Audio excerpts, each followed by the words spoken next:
Les acteurs de l'éducation de base au Burkina Faso et leurs partenaires se sont rencontrés le 23 avril dernier à Ouagadougou. Au cours de cette rencontre, ils ont fait le point des résultats engrangés en 2014 dans le domaine de l'éducation au Burkina Faso. Ils ont aussi échangé sur les difficultés actuelles rencontrées au MENA afin de garantir un meilleur avenir de l'éducation de base au Burkina Faso. À cet effet, un aide-mémoire a été signé entre les responsables du MENA et leurs partenaires techniques et financiers.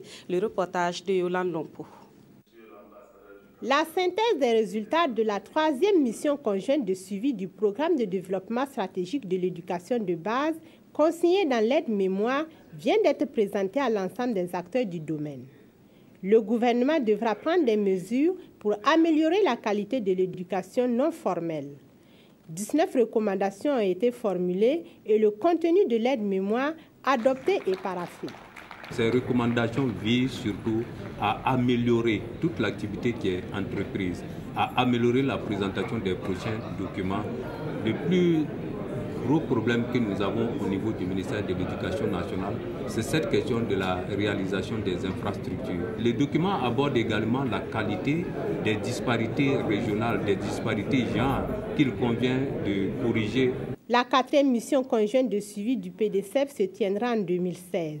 Dans l'optique d'améliorer les performances de l'éducation de base, la coopération canadienne qui cède sa place de chef de file des PTF à la coopération suisse pour compter du 1er mai 2015 rassure. J'aimerais féliciter l'équipe de rédaction de cette aide-mémoire pour l'excellente qualité de leur travail. Le Canada sera toujours là pour participer dans les consultations.